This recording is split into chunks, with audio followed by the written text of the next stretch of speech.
that you have reminded us how to love, how to unite despite our differences. And that spirit of unity is just what we need to build a better Dominica. Let us also examine ourselves.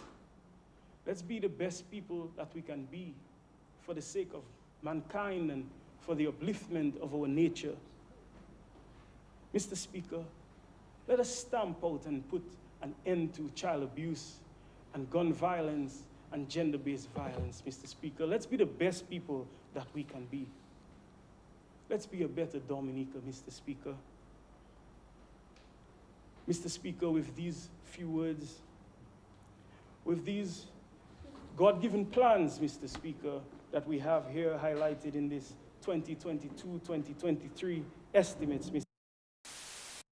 I pray an anointing upon our nation's people. I pray an anointing upon this house, Mr. Speaker, upon both sides, Mr. Speaker. I pray for the success of our plans, Mr. Speaker. I pray that every single project in here, every strategic intervention in here, Mr. Speaker, is for the good, the advancement, and the upliftment of our good people of Dominica. Thank you.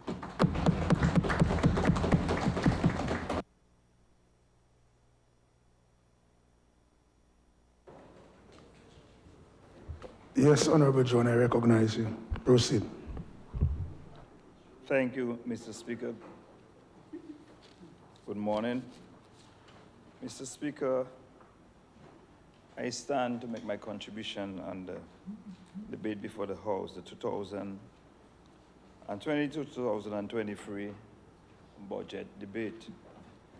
Mr. Speaker, but before I go into the meat of my discussion, I just want to raise something that happened yesterday. And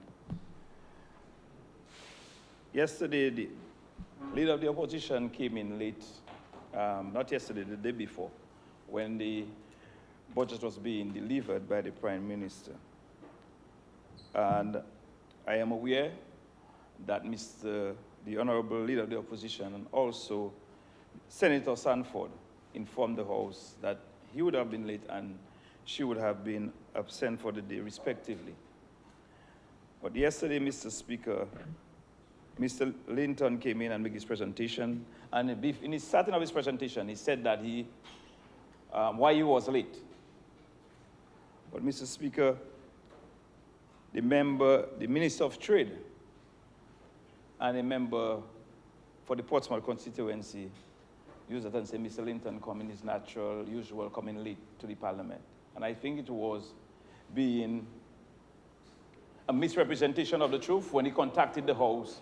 And when we tried to make a point of clarification with the acting chair, the Deputy Speaker, he didn't really ask me.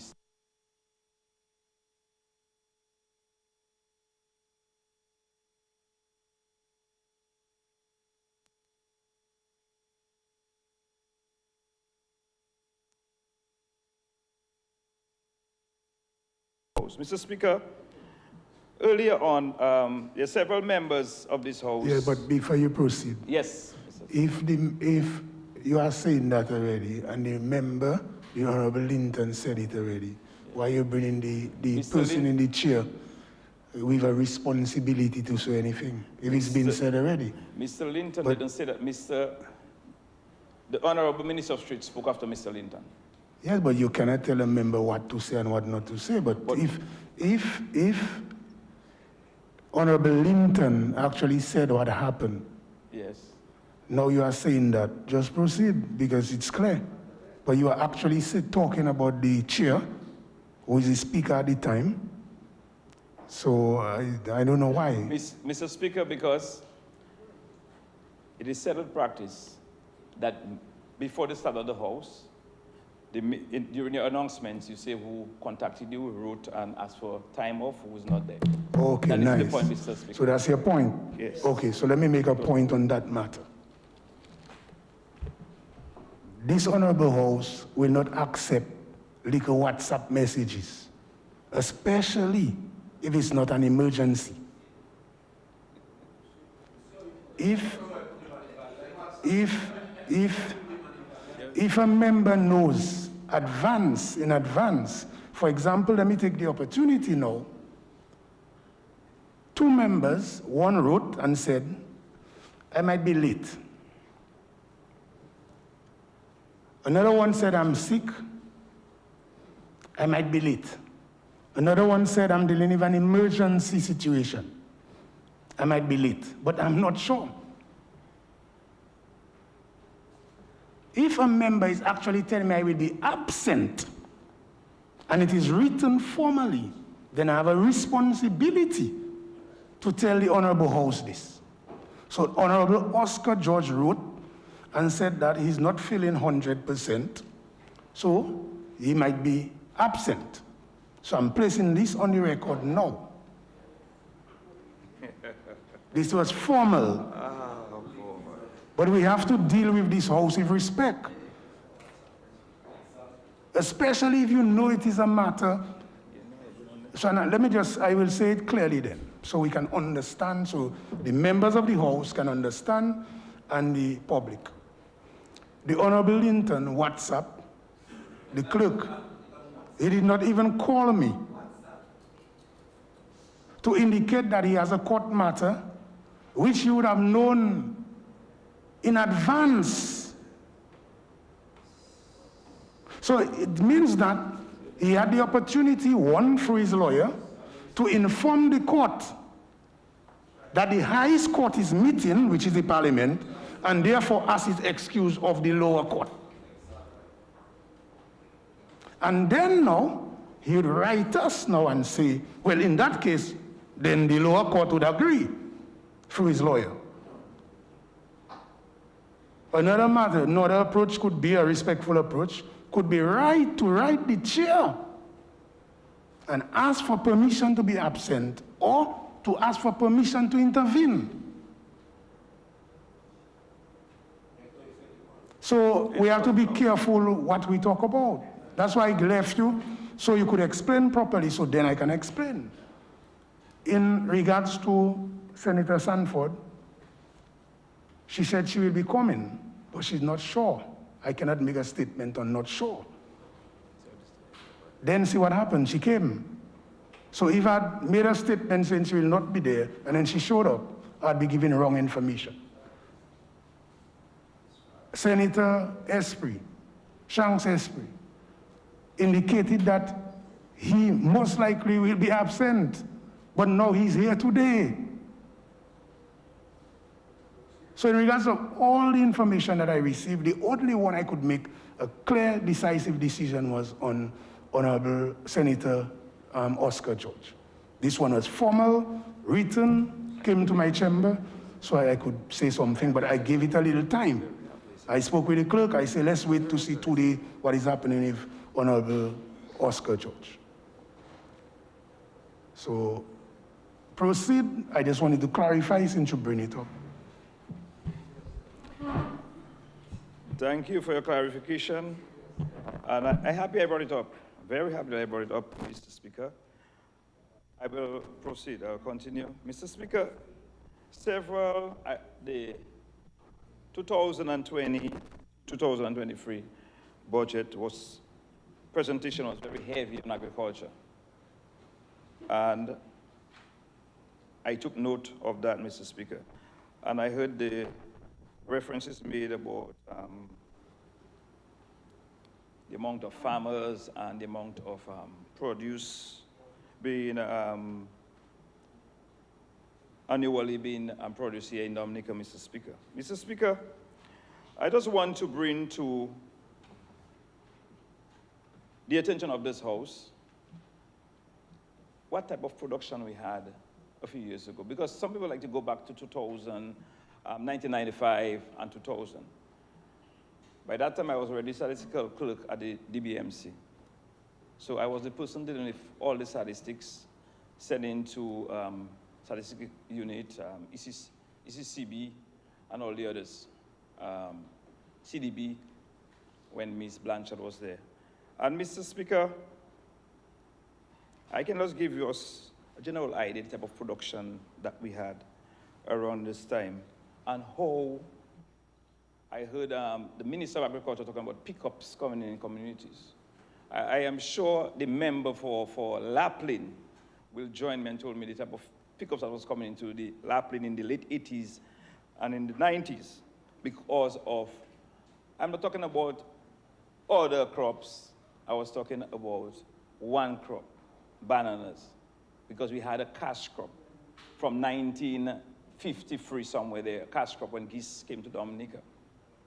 And the type of production we had island-wide and what transpired in the 90s and 80s, 90s, 2000s, because we stopped exporting bananas to the UK, January 2015.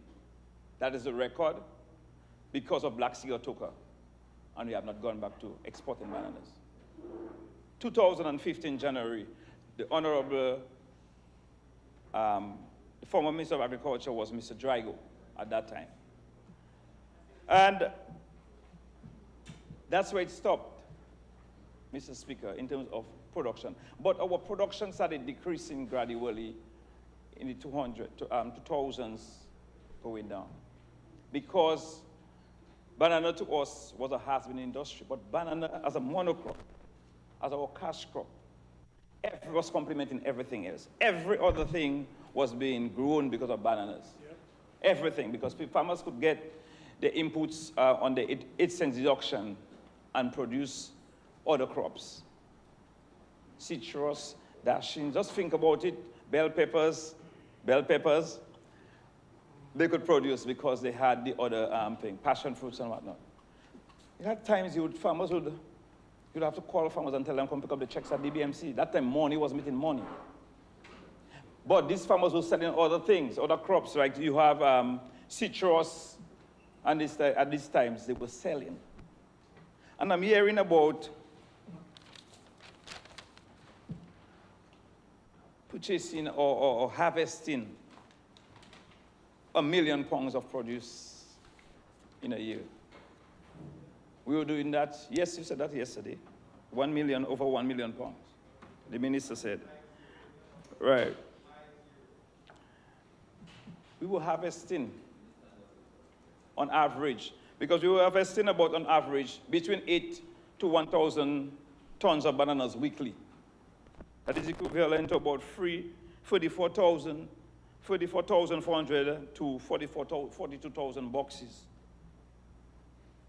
And about 1.4 million pounds a week to 1.8 million pounds.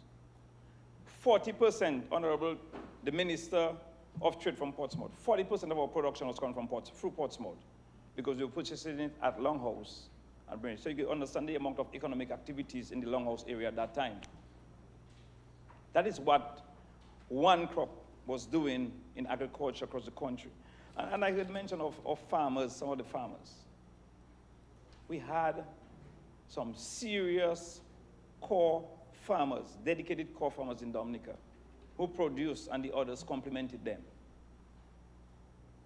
And Mr. Speaker, permit me to call a few farmers' names for you that really contributed in that time while I was at the DBNC for 16 years towards the advancement of our country in terms of agriculture, and no, not being sidelined, no politics involved, working hard to ensure that we had an economy. And you had people like Whitnell Way in Syndicate, Theodore, Etienne Dorr in Pennville, Hawley George, D.Les Warrington in Calibishi, Lennox Honorary Corky in Wesley, Terry Telemark, Corky in Woodford Hill, Terry Telemark in Wesley, Edmund Henderson, Edison James in Marigot, Sebastian Hippolyte, Kalinago Territory, Judge John Finn, Johnson Banis, Castle Bruce, Linworth Coffee, Enoch Matthew, Rosalie, Jerome Baron, Darren Newton, Laplin, Layu Valley, you had Clement, Ferrara, Carhome, you had Omega Pierre, and C.J. Ferrara, and also in Salisbury at Walter Vidas. And these farmers, Mr. Speaker, were contributing towards the advancement of our country. And it was one crop. I'm not talking the other crops, I'm just talking one crop. But what these farmers had going for them as well is the supporting mechanism. And one of the most important ones, feeder roads. And this has become one of our biggest problems, Achilles heel, when it comes to agriculture in Dominica. And Mr. Speaker, it's a troubling situation for me as the parliamentary representative for the Salisbury constituency.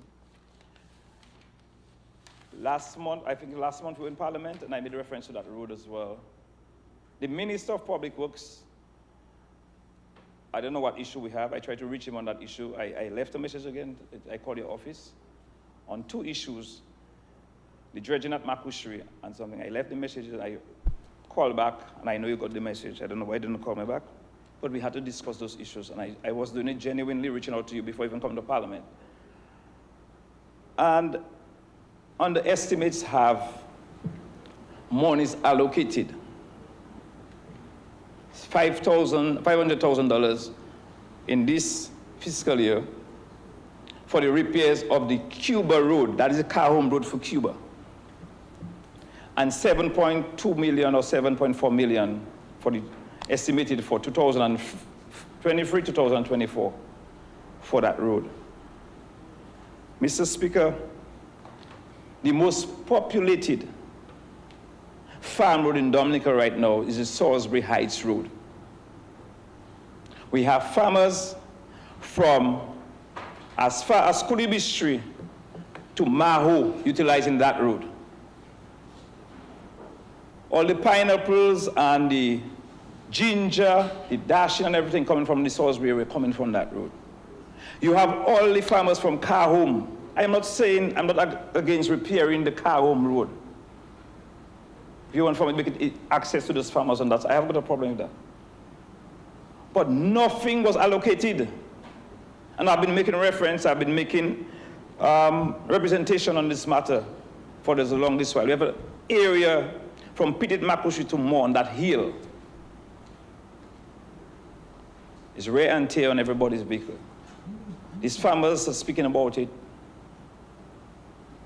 and nothing, Mr. Speaker. And I am trying to understand why. It is not only the people of Salisbury utilizing that road. Everybody from St. Joseph, Meru, Layu, Taru, Maho, who have land up in this area, must tread for Salisbury. We have the Guanwavin Bridge just after the storage tanks in Salisbury that went maybe things for Erica. Not Erica. It's temporary, it will go anytime. No, when nothing has been done. You only have big farmers like Cobb with Vidal in this area. The late Garfield Ambo just passed last week, his children in this area. Vanti Vidal. Vanti Vidal is one of the biggest passion fruit and cucumber farmers in Dominica. He's farming in Monochet. I heard allocation was made for the Monochet access road, farm road. I'm happy about that. I'd like to see that happen very soon. I've been making representation on their behalf, and I'd like to see that happen. But the type of farmers you have in the Salisbury Heights, Chris Vidal, I can call a whole set of names for you. The Haitians who are producing a lot and access to the farms. We are big. Now, some of the farmers call the road Gucci track. If one is driving up the road and another one's coming, one have to reverse maybe close to half a mile to give them room to pass. That's how bad it is. And I am sure that the Minister of Public Works is familiar with that road because he was the engineer on that road under the BAM. Mr. Minister, I am making representation on behalf of the people of Salisbury again. And not only the people of Salisbury, the people of St. Joseph, the people of Layu. So I am sure the Minister or the Member of Parliament for the St. Joseph constituency will support me on this one. Mr. Speaker, and also, during that time, we had the problem with the Cayenne Book Road as well. The Cayenne Book Road somewhere in Marigot was under that BAM project as well, and that's where we had a lot of poor road development done by these people, substandard work, and that happened. Mr. Speaker, we're in the hurricane season, and our farmers need to access these roads, and I would like to see that happen.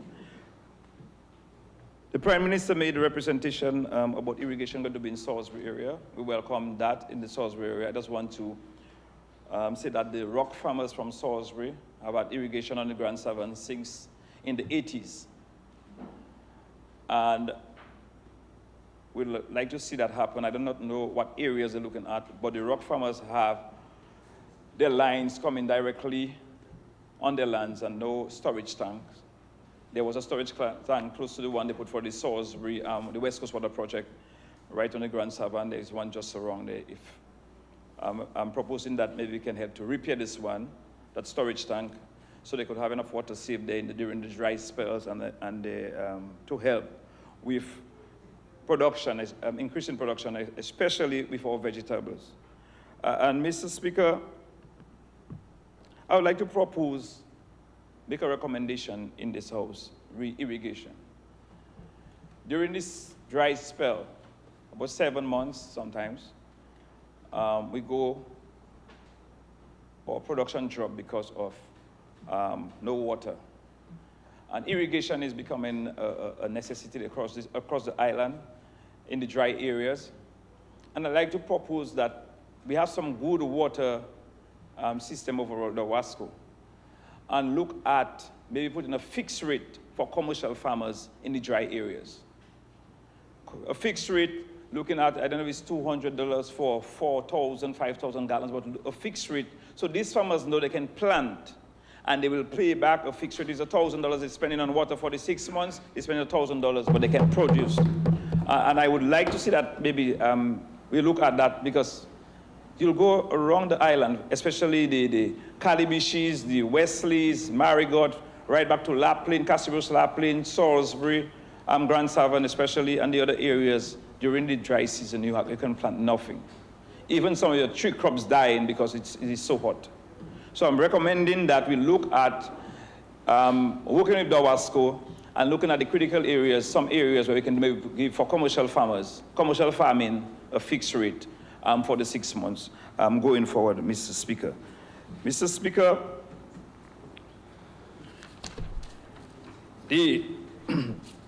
another area that is of concern to us in the farming community is the price of inputs. The price of inputs, in recent time, a bag of fertilizer has increased by 300%. A farmer cannot be productive and be profitable with the price of fertilizer. And it's not about farmers in the Salisbury area. We're talking about farmers across the board. Across the island is having a problem with the price of input.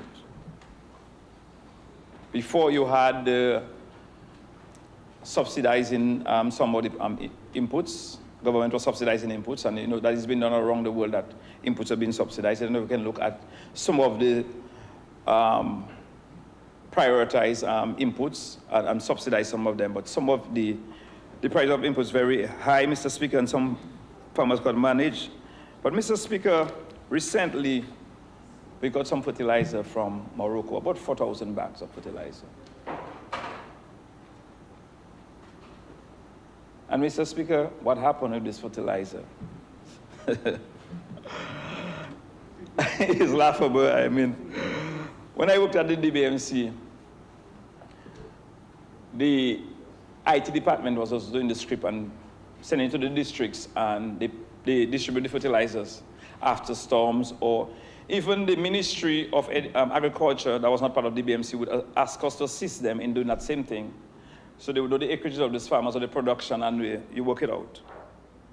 But now you hear, it's not hearing, I saw it, fertilizer being distributed in the nighttime from the Morocco batch of 4,000 boxes. Fertilizer. A farmer called me and told me just bought 4 bags of fertilizer from somebody else, a non-farmer, and from a shopkeeper. Mr. Speaker, that was not right. If you have fertilizer, I'm sure that the 2 ministers in the Ministry of Agriculture would not endorse that. I am sure they will allow the extension officers to do their work and distribute according to who needs the fertilizer. Mr. Speaker, I will go to the Grenada. Recently, they got the same banana fertilizer that is in May. And Mr. Speaker, and I will quote from, I picked that up online, a bulletin from Quote from what? Mr. Speaker, a quote from a bulletin from the Ministry of Agriculture in Grenada, Ministry of Agriculture in Grenada, Land and Forestry. Okay, proceed. And for the distribution of fertilizer from Morocco. And I quote, procedure for the purchase of fertilizer. So they sold the fertilizer in Grenada. Fertilizer will be distributed from the Maribor Propagation Center in Maribor, St. Andrews, from 9 a.m. to noon daily. But distribution, Mr. Speaker, fertilizer will be sold only to registered farmers upon presentation of the Ministry of Agriculture issued farmer's ID card. And he said further, farmers will be sold a maximum of 5 bags of fertilizer. Requests for larger quantities will have to be approved by the Extension Division of the Ministry of Agriculture. Mr. Speaker, and that was done in the heat of the election in Grenada. That was done May 3rd, 2022. Mr. Speaker, the point I am making right here, that it was distributed, no politics was involved, farmers got what they wanted, no fertilizer was distributed in nighttime, nobody bought fertilizers from shopkeepers. Mr. Speaker, another issue that we have, Mr. Speaker, with agriculture, a serious issue is marketing. Under the World Bank program, they had 4 components, and there was not a marketing component. So a lot of farmers produce. They went up there, even though they had bad roads, lack of fertilizer, inputs, but they went out and they did their best. But exporting their crops, and I heard the minister spoke about, and even the Minister of Trade, about reefer containers and having containers in St. Martin and there's other Antigua and other places, Mr. Speaker. Mr. Speaker, what DEX is the only marketing agent right now for the country. What is the marketing strategy? How have they involved our farmers? How they look at the productions and everything, Mr. Speaker? Right now, you're having some areas in Marigot and Wesley and Lapland and the other areas, plantains rotting in this field. Now somebody telling me, I know. Because I went to Lapland a farmer time, I was going to the farm and take what I want. Because it is their wasting. Yes, we ask them to produce, they produce. They did their best. But you don't have the market.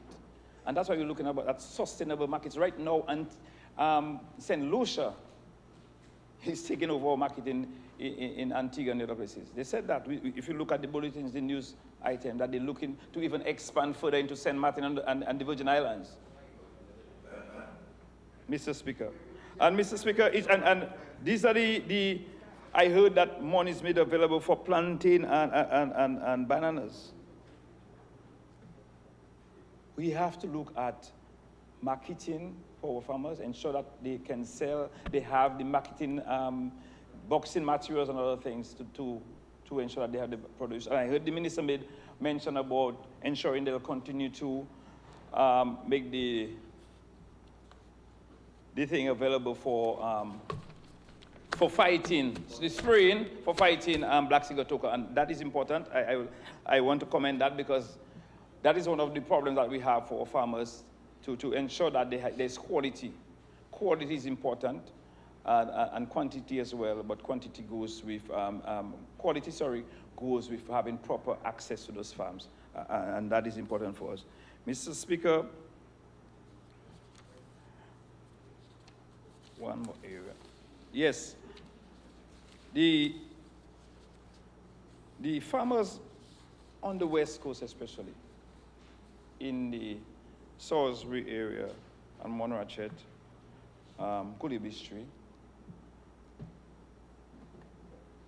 they're looking at as well, and I'm making a recommendation at more cooperatives for some of these farmers, to have them, to strengthen them in different groups. For example, the passion fruit farmers or the banana farmers, the honey, who deal with honey and whatnot, have them grouped and group cooperatives genuinely that can work together. Because you have a lot of small farmers who doing things on their own and they are not finding their way. And for some of them, even doing as little as maybe getting a proposal, business proposal done to get some inputs and get things going. Some of them are struggling with that. And if you can have cooperatives that can give them, they have the support to give guidance and give support. That will go a long way in ensuring that our farmers can find their way and have that support going forward. And I would like to recommend we look at more cooperatives in the different areas for our farmers, Mr. Speaker. Mr. Speaker, disaster management. We are in the hurricane season, and I'm happy that some points were made about disaster management and protecting lives and properties. I'm very happy of what I saw in Qualiho when I went there last week. The retaining wall just after Mr. George was going down the road at the back. And I'm trying to wonder why Kulibistri have not gotten anything like this. I came there last month and I made a recommendation. I asked for dredging, even the mouth of the river in Kulibistri. You know what happened in Lagombe? They sent an operator there with an excavator and no dump truck to get the material out. And that is laughable, Mr. Speaker. A small area like Lagombe, but it's very dangerous because a lot of the water coming from Monrachet come down to that area, and then you have a big stream coming across. And you have a few houses there, Mr. Speaker. And they sent the excavator and not a dump truck to get the material out. I'm hoping that nothing happens during this hurricane season, or nothing happened to anybody. But I'm asking that if we can get an excavator to dredge open the mouth of the rivers, both of them, Lagombe and Kulibistri proper. That will help remove the fear in our people. There's a mechanic in Kulibistri called Cleve, Mr. Speaker. And a couple of weeks ago, rain started and Cleve had to move all the vehicles, over 30 vehicles around, bring them in higher grounds because of fear of flood in the Kulibistri again. And I must say Cleve is one of the best mechanics in Dominica. Thank you, Cleve. But what we are seeing happening in these areas in Kulibistri is not good. We're hearing about everything happening elsewhere, and I'm happy that lives and properties are being protected elsewhere. Why can't we do the same in Kulibistri? What have they done? It's a small community.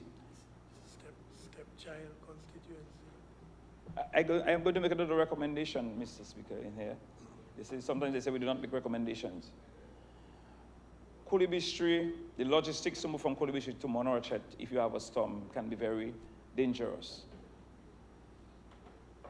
Because the hurricane shelter is the Monrachet Moratco, and I must commend Mr. David Fritz, who is one of the leaders there, what the job they're doing, and I'm hoping that the office responsible for disaster management will give them more support during this time when, in terms of ensuring that they have everything that they deserve to ensure that people are safe if we have, in case of a storm.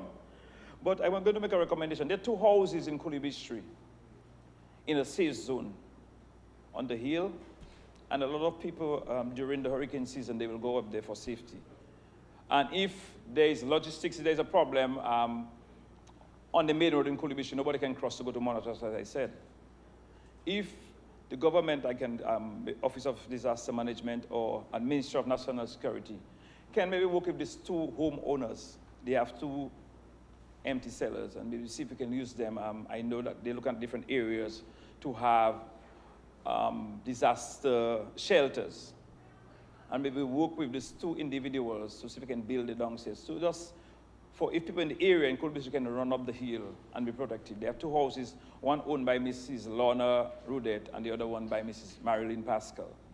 And I'm just making that proposal that is to look at areas that we can have shelters to protect people. If there's a flash flood or something happen, they can run up the hill and be protected and be safe for a few hours. Mr. Speaker, these are the type of recommendations that I would like to see, things I would like to see happen. Mr. Speaker, in the interest of our people and to ensure that we'll protect lives and properties, Mr. Speaker. Mr. Speaker, education. 2 more minutes. So I didn't indicate to you 5 minutes earlier or 10 minutes earlier. Yes. Oh, okay. No problem. May I just rush it? Education. We have a serious issue at the Isaiah Thomas Secondary School. About 5. That would be okay. You get to my 5. Mr. Speaker, I'd like to move that the member be given an additional 5 minutes to complete his presentation. Seconded. It has been moved and seconded that the PAL rep, Honorable John, be given an additional 5 minutes. Those in favor? Aye. Those against? Thank you very much. You are given an additional 5 minutes. Thank you very much, Mr. Speaker. Mr. Speaker, education. As I said earlier on, yeah, thank you to the entire House, yes, for giving me 5 except Reggie. No, Reggie is my partner. Yeah. He said nothing, so there is consent. Mr. Speaker, we have a serious situation at the Isaiah Thomas Secondary School for the past couple of months. And I said nothing about it in public. I stayed on my own because I don't want to make it political.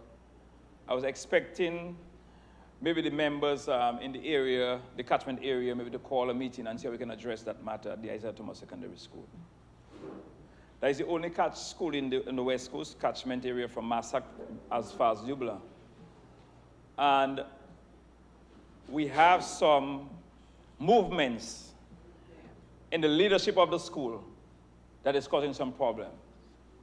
And it's not being addressed. We'll come here and speak, say it's nice, and then we've got graduation, we'll speak. But our students have been affected. The morals of our teachers are not there at the school. And Mr. Speaker, we have the summer to address that issue at the Isaiah Thomas Secondary School. I would like us to address that issue. Because our students, at the end of the day, our students, the future of our students is much more important than our egos, each and every one of us. And I know that the minister is aware of it. I know that other power reps in the area are aware of it. Because I was written to, and I saw it was CC'd to different people, so I know they're aware of it. But let us, going forward in the next couple of weeks, address the matter or the situation at the Isaiah Thomas Secondary School before the new school year, Mr. Speaker. I am making that plea here for each and every one of us who can do better and make things work at the Isaiah Thomas Secondary School. Mr. Speaker, our youth, let me also thank the relevant authorities for making monies available for the upgrade of playing facilities. 2.5 minutes. Yes, Mr. Speaker, I will wind up by then.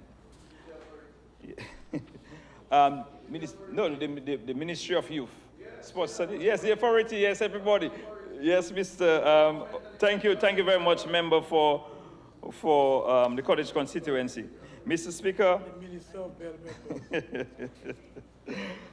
of the improvement of playing facilities. Right now, the most active playing field, I would say, in Dominica right now is the Salisbury playing field, even though it's not. We have a football league going on, just had some race going on. And the football league, the Bowie Football League, that is being organized by the Salisbury Sports Committee, let me thank them for what the excellent job they're doing, have a football league.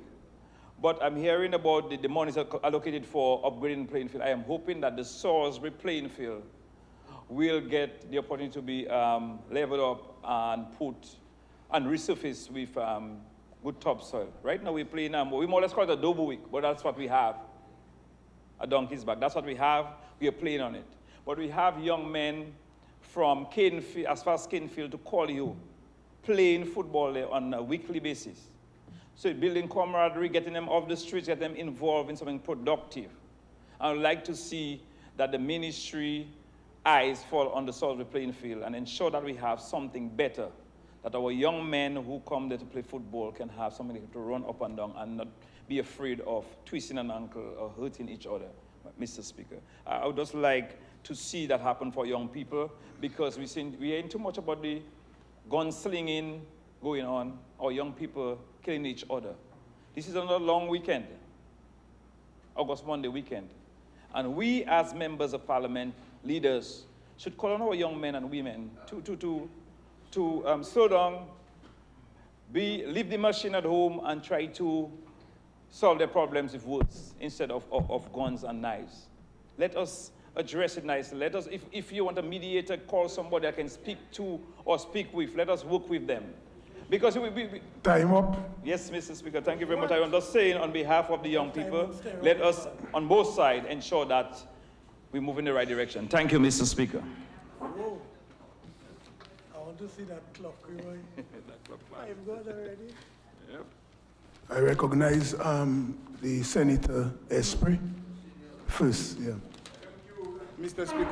Speaker, you see, words are forward. You see, when the leader of the opposition came to Salisbury and asked the people of Salisbury to stone the police, you see what we getting now? And now we have to come asking for leaders to ask. But you see, words have action. Words have action. Words have power, Mr. Speaker. So when the leader of opposition came to Salisbury and asked the people to stone the police, what he was doing is what is happening now. When it's, so now we're coming back and asking for. Who stoned the police? Mr. Speaker, I rise to make my contribution on this budget, Mr. Speaker. The budget has its own theme, Mr. Speaker, but I would personally term the budget a budget of the times, Mr. Speaker. And I say of the times because we all watch TV, we all know of what is happening in the world. It is hard everywhere. But this Labour Party, led by Roosevelt Skerrit, does things to make it easier for the citizens of Dominica. And he does it so easily that some people don't even notice the good things that we do to keep the people of Dominica surviving, Mr. Speaker. Mr. Speaker, there's an issue, well, I wouldn't call it an issue. I suspected it, that since this government has come into office in 2000, this government has not been able to govern normally. What I mean by that is since this government has come to office, it had to endure what I call recovery. And I will start by saying in 1979, Dominica had a Hurricane David. And you'll ask me why I'm going that far? The reason I'm going that far is that in 1979, during Hurricane David, the country suffered a lot infrastructurally. A lot of public buildings were destroyed. And it took this Labour Party, Mr. Speaker, to replace or rebuild some of them. And one example is the Lapland Police Station. So this Labour Party has been dealing with recovery since 1979, Hurricane David, Mr. Speaker. Then we came to 2000, and I don't need to mention it in no big details because we know the destruction that the United Workers' Party did to the economy of Dominica, and it took this Labour Party to recover Dominica from the destruction from the United Workers' Party, Mr. Speaker. Mr. Speaker, we saw trough in 2013. Then we came to Tropical Storm Erica. And we all know what Erica did to Dominica. But this Dominica Labour Party led by Roosevelt Skerrit did so well, Mr. Speaker, that if a visitor who came just after Erica would come to Dominica now, and I heard the Minister for Trade mention his friend, asking him where was Maria? Which area of the country that Maria affected Dominica? The answer is everywhere and everybody. But the recovery, that the mode of recovery that this government has been part of, or is continue to do, has the country in a state that even we, if we do not have good memories, we will not even remember the destruction. We would not remember that Makushwe Bridge was gone. We don't remember that Kulibistri Bridge was gone. And we now can't even remember that Layu Bridge was gone, Mr. Speaker. Because this government has done so well in bringing back the infrastructure and the social well-being to this country, Mr. Speaker.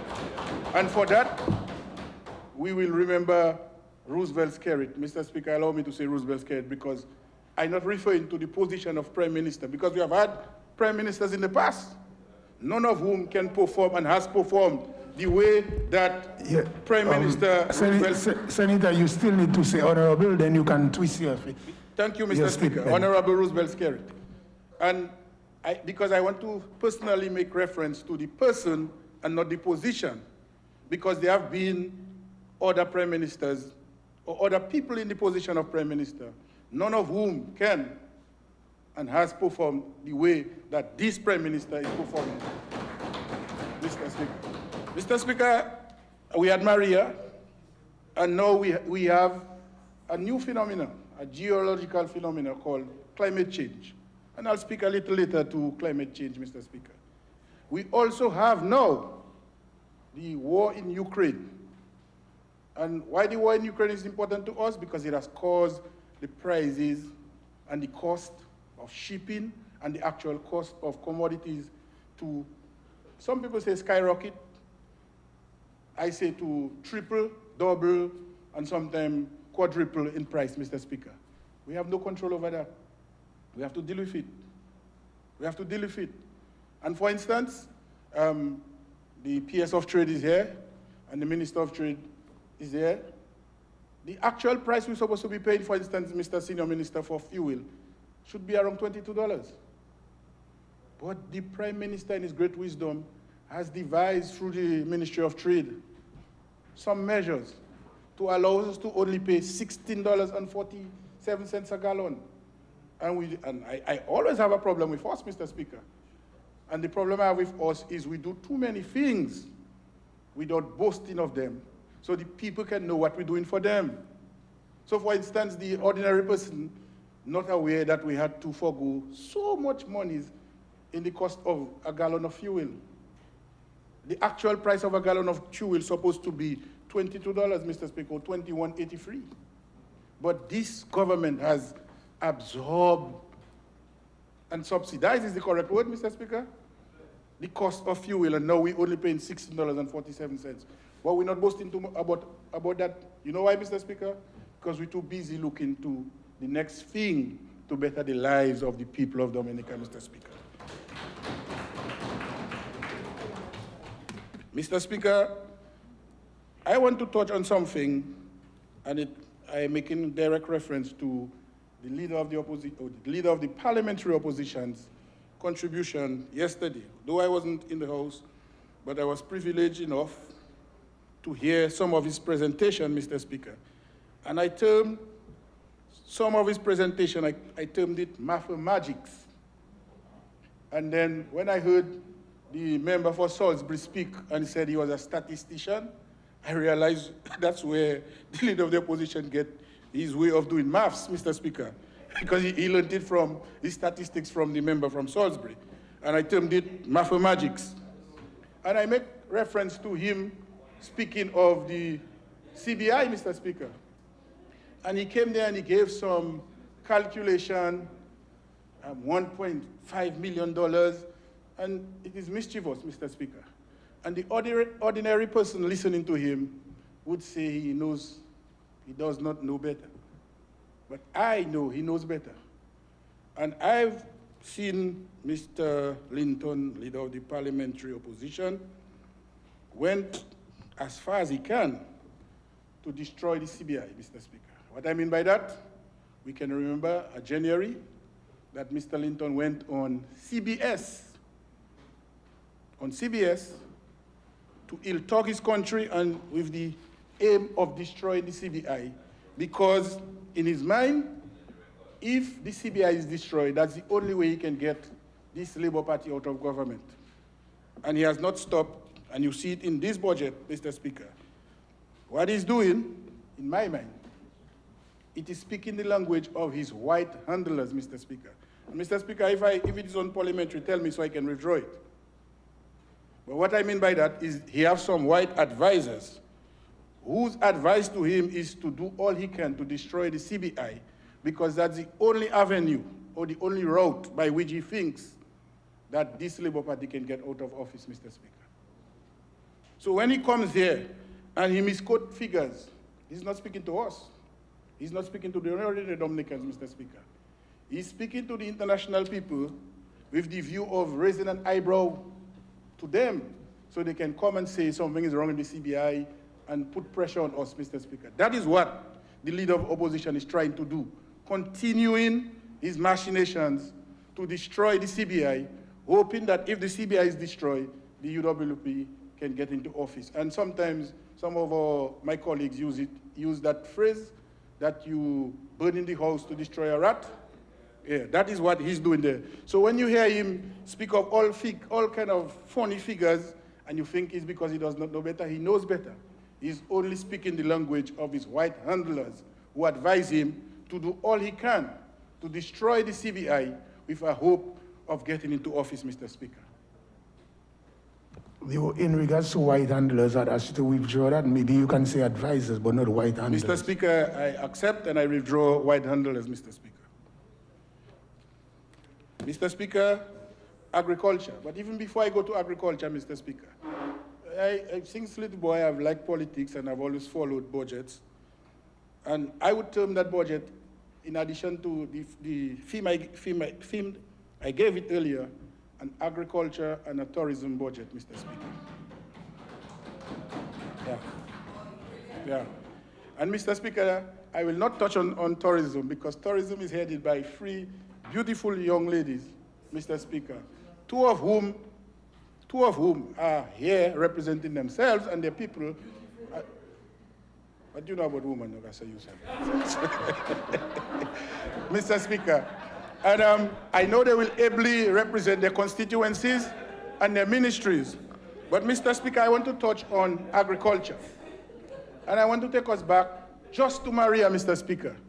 And I go back just to Maria, and Maria was 2017, because it took our Prime Minister, and I'll still mention it a little lower down, in the heat of Maria, Mr. Speaker, to go to the UN and meet with the World Bank and to speak at the UN, but I'm referring there now to the World Bank, and to negotiate with the World Bank, and since that negotiations, Mr. Speaker, the farmers of Dominica have benefited over $69 million by way of cash grant, tools, advice, infrastructural development for agriculture. For instance, we just opened a Northeast office, and coincidentally, Northeast is Marigot and Wesley. The office is in Marigot. And the last time I checked, the last election, Marigot was won by UWP. Eh? Marigot was won by UWP, and we just opened the office there. Yeah. We just opened that office there, Mr. Speaker. Mr. Speaker, we spent $18.9 million on farmers, giving them cash grants. And just for the record, the constituency of Salisbury, out of that $18.9 million, got over $1.1 million in tenant $3,000, Mr. Speaker. And we don't take time to come and say that here. And we speak of roads and feeder roads. And for the record, Mr. Speaker, in 2020, close to $1 million was spent on the Salisbury feeder road, Mr. Speaker. We don't speak of that, but we make mention of one hill that has deteriorated because we know Dominica, and it still is the principle I mentioned earlier on, climate change. So we have heavy rainfall on a hilly slope. We have erosion. So we repaired close to 5,000 feet of the road. The only road, feeder road, that work was done in 2020, Mr. Speaker. So whilst the member for Paybush endured her Middle Ridge Road being bad, whilst the member for, who is also the minister, Mr. Speaker, for Westley, endured pressure from his farmers for Mango Gutter Road. Here we are, the government, same Roosevelt Kennedy, has special hat, soft. So he went, Salisbury Road is bad, and he gave Public Works a contract to do close to $1 million worth of road in the Salisbury Heights. For the record, Mr. Speaker. But we don't come here and say that. We mention a road which is actually 303 feet long. Yes, it's bad, we need work to be done, but that's not the only area. And truth be told, when things were shared, you were the first to get. Allow somebody else to get. Allow somebody else whose road is bad to benefit from bad roads too, Mr. Speaker. On the issue of irrigation, Mr. Speaker, I'm not even referring to the member for Salisbury. I actually have that in my notes, because I am the one who ensured that work will be done on the Salisbury irrigation. And when the member for Salisbury was speaking, I only had to shake my head, because I tell myself, boy, if you don't know about something, it's best you don't speak about it. Because you see him as a PAL rep trying to give the impression he knows. And he talk about a tank. Mr. Speaker, the tank, at the elevation the tank is, if you connect the supply to the tank, the farmers who need the water will not get the water, because it is at equal elevation to the farmer's farm. And Mr. Speaker, you're an engineer, you understand clearly what I mean by that and what that means. He also raised a point, and Minister of Tourism, you were shaking your head because you thought it was a good point. My point to you, it is a very bad point, to suggest that we should share domestic water to farmers, Mr. Speaker. What you will have is the farmers will use the water, and the people at their homes, the people at their homes, Mr. Speaker, in most cases, the homes would be at higher elevation than the farms. The farmers would use the water, and the homeowners would not get water to use, Mr. Speaker. The truth is, we need to look at irrigation for farmers, but the irrigation system has to be distinct and independent of domestic water, Mr. Speaker. So the point generally is okay, but the way of administering it is bad. You cannot administer domestic water with irrigation systems, Mr. Speaker. First of all, we spend millions of dollars yearly to treat the water, because we expect people to use the water for drinking, which would be a waste for spending millions of dollars to treat a water that irrigation and agriculture don't need, Mr. Speaker. I must bring out these points, Mr. Speaker. The frost for greenhouse, Mr. Speaker, it's a very extremely good initiative, Mr. Speaker, because what you have with a greenhouse is vegetables are very sensitive by nature. They sometimes die from heavy rainfall. They will wilt and die too from high sunshine. What the greenhouse does, it prevents or it protects the plants from heavy rainfall and high sunshine, Mr. Speaker. And you also have more control. That is to say, how do you water your plants? You control how you water the plant. You use much less water because you have much less evaporation in a greenhouse, Mr. Speaker. You can control your temperature. So you have what we call a microclimate. It can be created in a greenhouse, and I applaud the initiative of the greenhouse, and I wish that most of our farmers, who are vegetable farmers more specifically, accept and work with the Ministry of Agriculture in getting themselves greenhouses so we can have higher quality and higher yields from our vegetable, Mr. Speaker. And we will continue to bring these initiatives to farmers, because we know how important farming is, Mr. Speaker. Mr. Speaker, under farming still, but I will move to the issue of the abattoir. And the member for Rosenhoff made a few comments on the abattoir. Made a few comments on the abattoir, Mr. Speaker. And it goes back to the same point I made. If you do not know about something, or if you don't understand a concept, it's best you leave the concept alone, Mr. Speaker. What I mean by that is, when the Prime Minister initiated the issue of the abattoir, it wasn't about profit and loss. It was about building an industry, Mr. Speaker. So the first step of building the industry is to put the infrastructure. And the infrastructure which I speak of is the abattoir building, Mr. Speaker. Now we have the abattoir building. We've allocated monies in this budget to repair it, $3.5 million, Mr. Speaker. And the ultimate goal is to ensure that we can produce all the pork and all the poultry needs of this country, and we would eradicate, Mr. Speaker, the import of chicken parts from out of Dominica and ensure that all our chicken parts would be supplied from the abattoir, building a national and local poultry industry, Mr. Speaker, and ensuring that we reduce the import bits, Mr. Speaker. That is what the Prime Minister envisaged when he gave us the abattoir, Mr. Speaker. You know, Mr. Speaker, that is what we do. But if you have a problem in your marriage, boy, go and look at a counselor to solve your problem. Go and seek a counselor to solve your problem. Mr. Speaker, on the issue of water, Mr. Speaker, and when the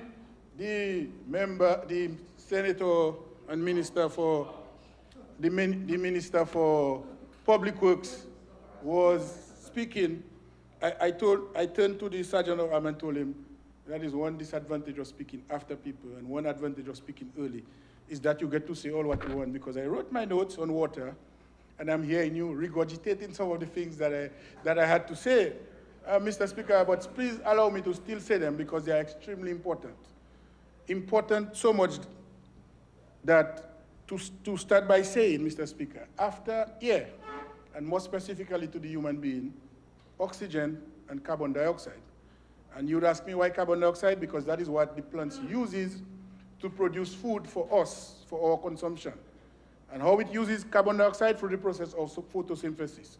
Photosynthesis is the process by which plants use this carbon dioxide water to produce food for us. So when you eat an apple, the plant actually used carbon dioxide. So you see why carbon dioxide is important to us?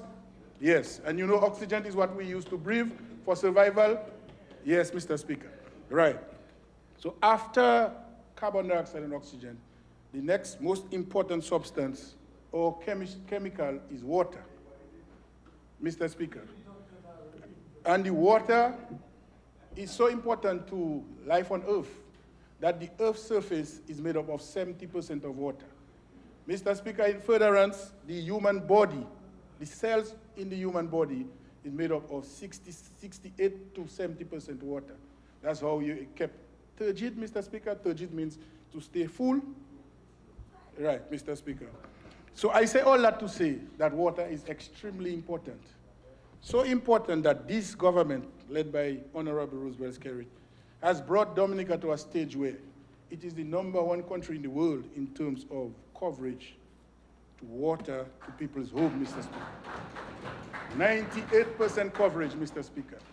And if I were to add my own words to that, having been an employee at DOASCO for 17 years, and for these 17 years, there were 5 years where they had awards for Work of the Year. I was nominated every 5 times, and I got the awards 3 times, Mr. Speaker. Yeah. Yeah, so I know a few things about water. Mr. Speaker, the truth about water is that, and DOASCO and the coverage I speak of, is that every single community in Dominica is covered. The 2% to make up the entire 100% would be areas in communities that's still missing a little connection. I want to use a village, but it mightn't be the reality, so I will stay away from calling any particular village name. But what I want to explain is that you may be in Fokole, for instance. That's not the reality, but just for explanation so we can understand. So Fokole is the village, but Glasgow is technically part of Fokole. So you may have water in Fokole, but it has not reached Glasgow.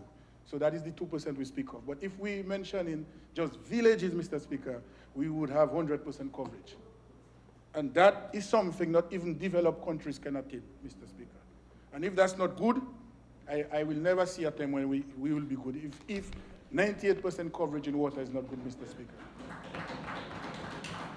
Mr. Speaker, if I were to take the Salisbury constituency, which I do intend to speak as if I am the parallel, because I know I'm not, but I know this Dominican Labour Party has been very good to the Salisbury constituency, Mr. Speaker. We continue to help in the social programs. For instance, we have $39,000 coming into Salisbury constituency monthly to meet payments to people who are 70 years and older, $300. Mr. Speaker, we continue to have our people employed under the NEP. We have 17 people across the constituency benefiting from what we call Yes We Care, and if all of us there in politics, 12 out of the 17 are UWP supporters, so do the math, Mr. Speaker, and let the people hear that the majority of the people who benefit under the Yes We Care program in the Salisbury constituency are staunch supporters of the UWP. Notwithstanding, we still bring the program to them because we are loving and caring government. And Mr. Speaker, I am going back on water, Mr. Speaker. This government spent $9 million to construct the Coolibistry Picard water system, Mr. Speaker. 6 more minutes. Thank you, Mr. Speaker. About 10. Mr. Speaker, I move that the member be given 10 more minutes to complete his contribution. Mr. Speaker. It has been moved and seconded that the Honorable Senator be given an additional 10 minutes. Those in favor? Those against? The ayes have it. Senator Esprit are given an additional 10 minutes. Thank you, Mr. Speaker. Mr. Speaker, and many times we make reference to Maria, and we may not stop anytime soon, because earlier you heard me mention right back to 1979, Hurricane David, and Maria was just 5 years ago. So we must mention Maria. And Erica came, Mr. Speaker, and destroyed that entire system that we just spent $9 million, which was giving water to Grand Savant, Salisbury, Monrachet, Coolibistry, Jublabi, and so on. And the Picard end was giving water to as far back as Clifton, Mr. Speaker. And Erica came and destroyed that system. Then we spent another $1.5 million to restore, at least temporarily, in the Coolibistry intake so that Grand Savant and these places could have water. Within a few months, Mr. Speaker, Maria came and destroyed it again. That's the reality. Climate change, Mr. Speaker. We still had to spend close to another $1 million to put a pump house, Mr. Speaker, at Batali to feed Coolibistry and to feed Grand Savant and Monrachet, Mr. Speaker. Still not adequate because there are days that I personally go without water for 2-3 days sometimes. No fault of the Wasco, that's the reality. The pump is to feed both areas, so when you turn it on for Monrachet, by the time you're ready to turn it back for Grand Savant, the tank goes empty. And that's the reality, Mr. Speaker. And to see in this budget, we have provisions for improving the systems, Mr. Speaker. I must applaud that. I must applaud that. And not just applaud. I must make mention that these are areas where last election, the United Workers' Party won. And I say that to say that this government led by Roosevelt Skerry paid no attention to your political affiliation, Mr. Speaker, except for where the need arises for interventions, if that is a good word. You do it, Mr. Speaker. So, for example, Marigot needed a hospital is built in Marigot to benefit the people of the area. I have nothing to do with the politics, Mr. Speaker. Mr. Speaker, in the interest of time, in closing, I want to touch on one last aspect in this budget, and that is geothermal. And Mr. Speaker, my sheet is blank on that because I can speak on geothermal without any notes, Mr. Speaker. Mr. Speaker, you see, the truth is, geothermal is maybe the only real renewable energy, Mr. Speaker. And those of us who've done geography know that the Earth's crust and the Earth metal will always have heat. We'll always have heat, Mr. Speaker. And geothermal is only expected to use the heat from the Earth's crust and to produce steam, and that steam, which is an old technology, Mr. Speaker, because we know of steam trains and so on, and they move to combustion engines. So we're going back to the old technology which has worked. So we use the heat from the Earth's crust to steam water, and that steam will turn turbines. Mr. Speaker, I visited the site, and I want to place on record that ACE Engineering, a very short man just like myself, and Tony LeBlanc is the contractor on site, and he's doing a very good job, Mr. Speaker. He's doing a very good job. The consultants and the engineers are satisfied with the work he's doing. We have one well, and Mr. Speaker, the minister responsible for geothermal will expand much more on that. But I must mention it because I want to go into, in closing, Mr. Speaker, one major point. And false, Mr. Speaker. And we must tell them what geothermal will do for us, Mr. Speaker. It will do similar to what I mentioned, what the abattoir will do for Dominica, Mr. Speaker, and that is to produce electricity at almost no.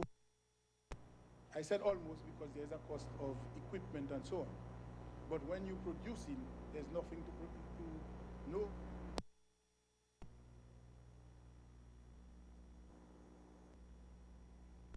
So there'll be no surcharge. So geothermal plant will be running.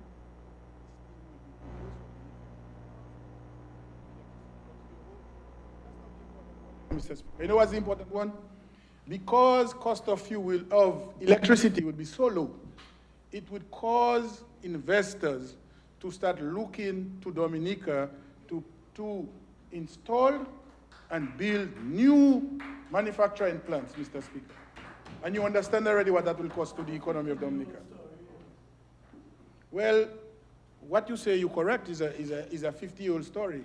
But what I can say to you, it is reality. The plant is being built. Not coming soon, the plant is being built. Coming soon is what the farmers who have not gotten paid for their produce are hearing. But the reality is we are constructing that plant. And if you think what I say is coming soon, ask the owner of ACE, because he's right on site working. If you say it's coming soon, ask ACE if he's not in Loda building works for the geothermal plant, Mr. Speaker. And Mr. Speaker, on that note, I want the people to understand what that government is doing for them and for us. We are planning for the immediate, short term, and most specifically the long term. What I speak of is the geothermal, the first we have had in the abattoir, and we're coming now to the final stage of the abattoir, that is to realize the industry. We have the geothermal, so we will be, when it's completed, we'll be attracting investors to build factories here because the cost of production would be so low and lower than all the other Caribbean islands because we have the lowest cost of electricity through the geothermal. They will be coming here and providing new jobs for the people. We have sent and trained at universities worldwide, Mr. Speaker. That's what we're doing as a government, Mr. Speaker. And to top it up all off is when the investors are coming, Mr. Speaker, from Europe, from China, from Canada, they will be coming via a direct flight and landing on the RSIA airport, Mr. Speaker. With these many words, Mr. Speaker, I want to say that I totally support this budget. Thank you for listening to me, Mr. Speaker. Thank you to the people of Dominica. Continue putting your trust in Roosevelt Skerrit Honorable and the Dominica Labour Party, and we will continue to see growth and development, both socially and infrastructurally, in the Commonwealth of Dominica. I thank you, Mr. Speaker.